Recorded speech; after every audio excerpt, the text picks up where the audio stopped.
Será que a cor sob a pele definia o espaço que se podia ocupar sob o néon frio de Aoyama? Kenzo Silva sentiu o peso dessa pergunta não formulada enquanto a ponta do seu lápis 6B deslizava sobre o papel gasto do caderno de esboços.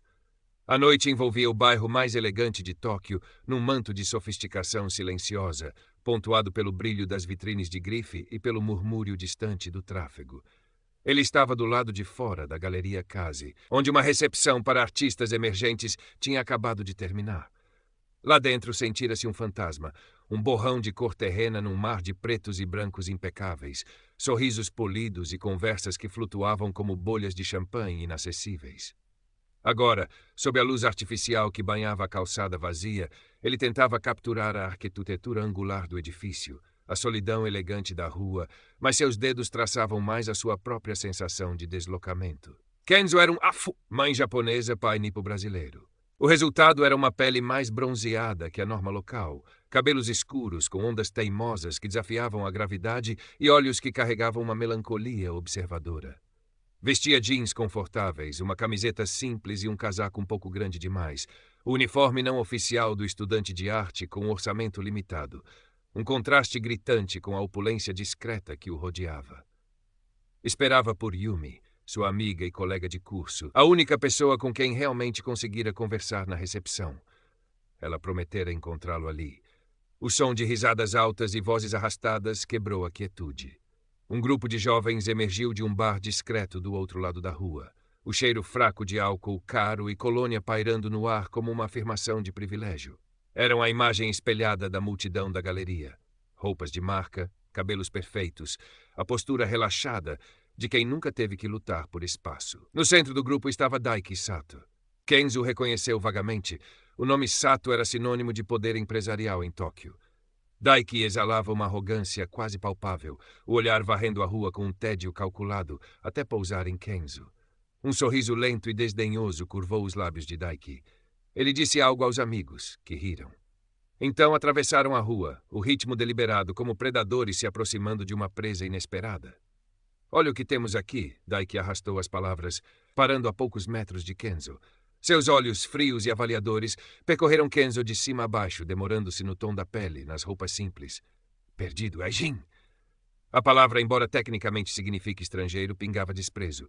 Kenzo sentiu o calor subir pelo pescoço, um desconforto familiar. Apertou o lápis com mais força. Estou esperando uma amiga, respondeu em japonês perfeito, a voz baixa, mas firme. Esperando?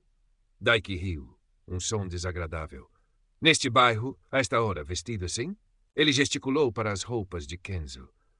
Acho que você pegou o trem errado, ou talvez esteja procurando a entrada de serviço. Os amigos de Daiki riram novamente. Kenzo tentou manter o olhar fixo no seu caderno, na linha inacabada do telhado da galeria. Ignorar. Era sua tática habitual. As microagressões, os olhares, as suposições, ele aprendera a engoli-los, a transformá-los em nós silenciosos no estômago. Mas a agressividade de Daiki era diferente, mais direta, mais pessoal. O que é isso? Daiki deu um passo à frente, inclinando-se para olhar o caderno. Desenhos, que bonitinho. Um artista de rua tentando absorver um pouco de cultura. Antes que Kenzo pudesse reagir, a mão de Daiki moveu-se rapidamente, batendo no caderno. Ele voou das mãos de Kenzo, caindo aberto na calçada fria, as folhas soltas espalhando-se como pássaros assustados. Um esboço a carvão de um velho músico de rua ficou manchado sob a sola do sapato caro de um dos amigos de Daiki. Ops, disse Daiki, sem um pingo de remorso. Acho que escorregou. O nó no estômago de Kenzo transformou-se numa bola de fogo. Ele se agachou instintivamente para recolher seus desenhos, seus tesouros, agora profanados. O cheiro de álcool e perfume caro de Daiki era sufocante. Kenzo-kun. A voz de Yumi soou, ansiosa, vinda da esquina. Ela apressou o passo ao ver a cena. Kenzo agachado, os desenhos espalhados, Daiki e seus amigos pairando sobre ele como abutres. Ah, a amiga chegou. Daiki virou-se para Yumi, o mesmo sorriso desdenhoso no rosto. Vim buscar seu animal de estimação.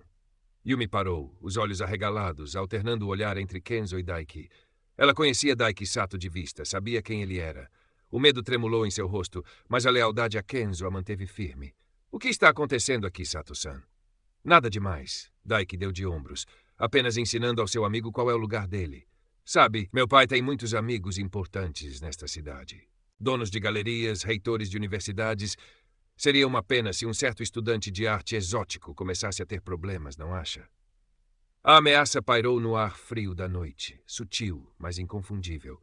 Kenzo levantou-se devagar, os desenhos amassados seguros em suas mãos. Seus olhos encontraram os de Daiki.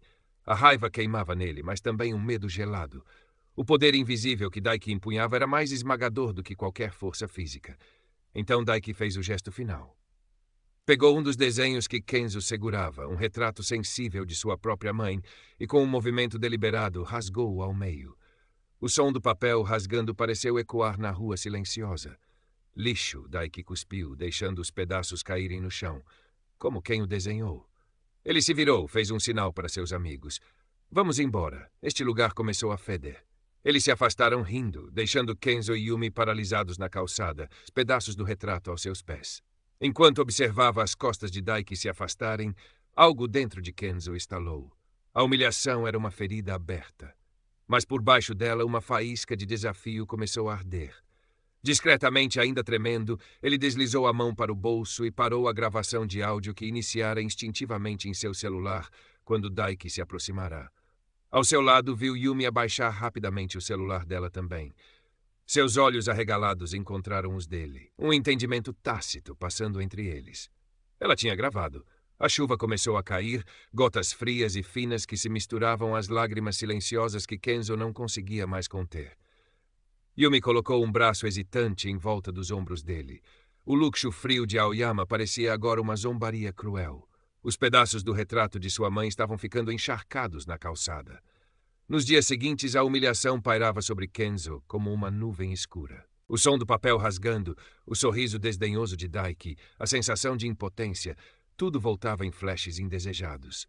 Ele mal conseguia se concentrar nas aulas e seus esboços tornaram-se sômbrios, fragmentados. A gravação de áudio em seu celular parecia queimar em seu bolso, um testemunho da crueldade casual que sofrera.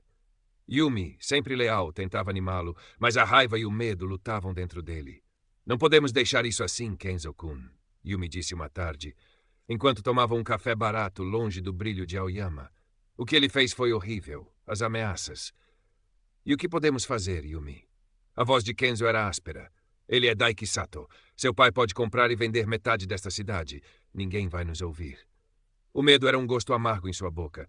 Temos as gravações, Yumi insistiu. O áudio que você pegou, o vídeo que eu fiz do final, mostra ele rasgando seu desenho, as coisas que ele disse. Kenzo hesitou. A ideia de expor Daiki era assustadora. As ameaças veladas sobre seu futuro na universidade, sobre sua carreira inexistente como artista, ecoavam em sua mente. E se Daiki cumprisse suas promessas? Mas a imagem do rosto de sua mãe no desenho rasgado voltava, alimentando a chama da raiva. A dignidade que Daiki tentara pisotear clamava por justiça. Vamos tentar a universidade primeiro, Kenzo decidiu, mais por obrigação do que por esperança. Talvez o departamento de assuntos estudantis. A reunião foi exatamente como Kenzo temia. Um administrador de rosto impassível ouviu a história deles, olhou brevemente para o vídeo no celular de Yumi e depois ofereceu um discurso ensaiado sobre investigar o assunto e a necessidade de provas concretas e ouvir ambos os lados. O nome Sato nunca foi mencionado, mas pairava na sala como um elefante invisível. Saíram de lá com a certeza de que nada seria feito. A burocracia e o medo eram escudos eficazes para os poderosos. A frustração solidificou a decisão de Kenzo. O medo ainda estava lá, mas agora era superado por uma determinação fria. Eles não vão fazer nada, disse a Yumi naquela noite, no pequeno apartamento de Kenzo, cercado por telas e o cheiro de tinta a óleo. Então nós vamos. Passaram horas discutindo. Como divulgar as gravações sem se expor diretamente à retaliação? A resposta veio na forma de um blog local anônimo, conhecido por expor pequenas injustiças e fofocas da elite de Tóquio. Com cuidado, usando uma rede Wi-Fi pública e um endereço de e-mail descartável, enviaram o clipe de áudio e o vídeo curto, junto com um relato anônimo do incidente, focando na arrogância e nas ameaças, sem nomear Daiki diretamente, mas fornecendo detalhes suficientes sobre o local, a hora e a descrição do agressor. A reação foi mais rápida do que esperavam. O blog publicou a história, e ela começou a se espalhar pelas redes sociais como fogo em palha seca. A hashtag Aoyama Arrogant surgiu.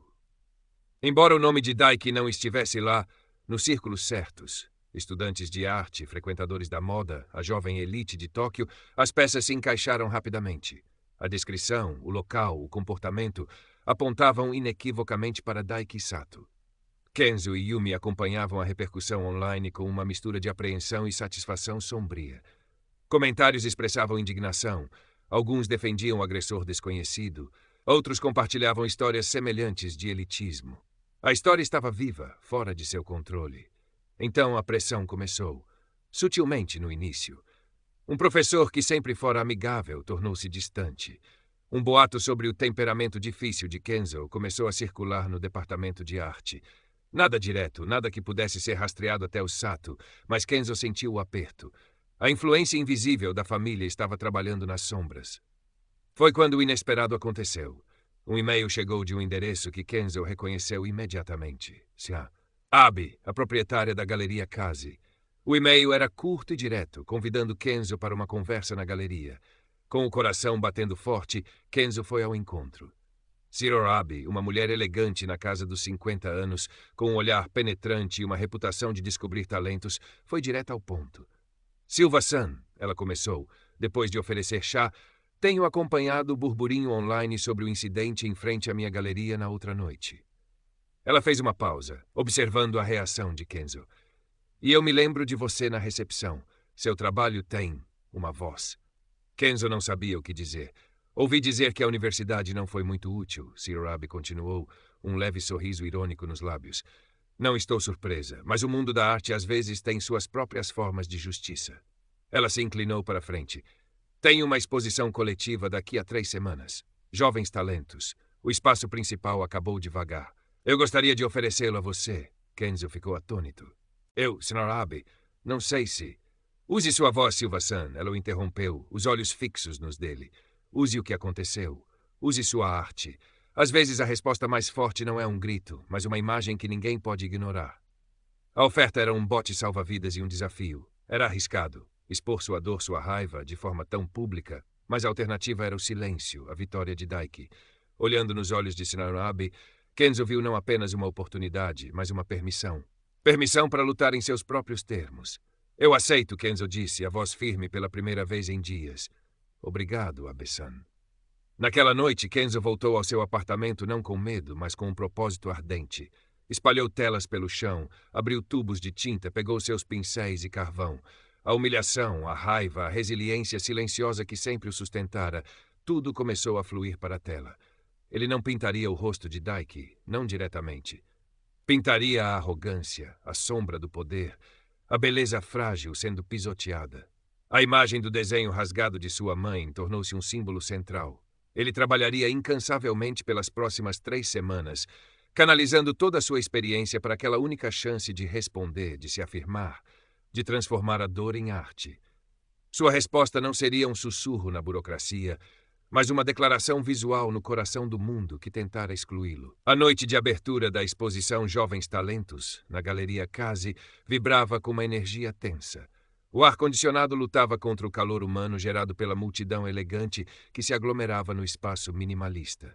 Murmúrios em japonês e inglês flutuavam como espumante servido em taças finas. Críticos de arte com olhares perscrutadores, colecionadores endinheirados, socialites e outros artistas circulavam avaliando as obras expostas. No centro de tudo, como um olho calmo no furacão, estava o espaço dedicado a Kenzo Silva. Kenzo estava num canto com Yumi, ambos vestidos com suas melhores roupas, ainda simples em comparação com a maioria, mas limpas e respeitosas. Ele sentia o estômago revirar de nervosismo, as palmas das mãos suadas. Seu trabalho estava ali, exposto sob os focos de luz, vulnerável e desafiador ao mesmo tempo. Era uma série de 3 grandes painéis à técnica mista, carvão, acrílico, colagem. O primeiro retratava uma figura sombreada, quase sem rosto, mas com uma postura inconfundivelmente arrogante, pairando sobre fragmentos de desenhos delicados espalhados no chão escuro que lembrava o asfalto molhado de Aoyama. O segundo painel focava em mãos. Uma mão segurando um pedaço de papel rasgado com a imagem tênue de um rosto feminino sorridente, outra mão apontando acusadoramente. O terceiro painel era mais abstrato, uma explosão de cores escuras e texturas agressivas. Mas no centro, quase imperceptível, Estava colado um dos pedaços reais do desenho rasgado de sua mãe, protegido por uma camada de verniz, como uma relíquia sagrada resgatada da profanação. O terceiro painel era mais abstrato, uma explosão de cores escuras e texturas agressivas, mas no centro, quase imperceptível, estava colado um dos pedaços reais do desenho rasgado de sua mãe, protegido por uma. O título da série era enigmático: Manchas na Calçada Brilhante. As pessoas começaram a se reunir em frente à sua obra. Kenzo prendeu a respiração, observando as reações. Viu sobrancelhas se arquearem, sussurros trocados atrás de mãos em concha, olhares pensativos demorando-se nos detalhes, especialmente no fragmento de desenho real. A história que viralizara online, a arrogância de Aoyama, ainda estava fresca na memória de muitos ali. A conexão era inevitável, embora não explícita. A arte de Kenzo não acusava, mas evocava. Contava a história emocional, a dinâmica de poder, a ferida da humilhação. Shirairabe aproximou-se de Kenzo, um leve sorriso nos lábios. Sua voz está sendo ouvida, Silva-san, murmurou ela, alto e claro. Então, Kenzo o viu. Do outro lado da sala, perto da entrada, estava Daiki Sato. Ele não estava com seus amigos habituais, mas sim com seus pais, um casal impecavelmente vestido que exalava riqueza e poder contido. O pai de Daiki tinha um rosto severo, a mãe um sorriso forçado que não alcançava os olhos. Eles provavelmente foram obrigados a comparecer para manter as aparências, talvez até para mostrar que a fofoca online não os afetava. O olhar de Daiki varreu a sala e então congelou ao ver a multidão reunida em frente à obra de Kenzo. Ele se aproximou, a curiosidade misturada com a habitual arrogância. Kenzo observou enquanto Daiki parava diante dos painéis. Viu o reconhecimento lento tomar conta de suas feições, seguido por uma palidez súbita sob o bronzeado artificial. Seus olhos arregalaram-se ligeiramente ao focarem no fragmento do desenho rasgado. Ele deu um passo para trás, quase imperceptível, como se tivesse sido fisicamente atingido. Seus pais se aproximaram, olhando para a obra com expressões confusas, depois para o rosto pálido do filho, e então para os sussurros e olhares direcionados a eles pela multidão circundante. A compreensão pareceu atingi-los também, a humilhação pública começando a se desenrolar em tempo real. O olhar de Daiki encontrou o de Kenzo do outro lado da sala. Por um instante, o tempo pareceu parar. Não havia mais arrogância nos olhos de Daiki, apenas um misto de choque, raiva impotente e medo. Medo não de violência física, mas daquela coisa intangível e devastadora em seu mundo, a perda de Mentsu, a perda da face. Kenzo sustentou o olhar, não com ódio, mas com uma calma firme. Sua resposta tinha sido dada. Sua dor tinha sido transformada em algo que Daiki não podia rasgar, nem intimidar, nem comprar.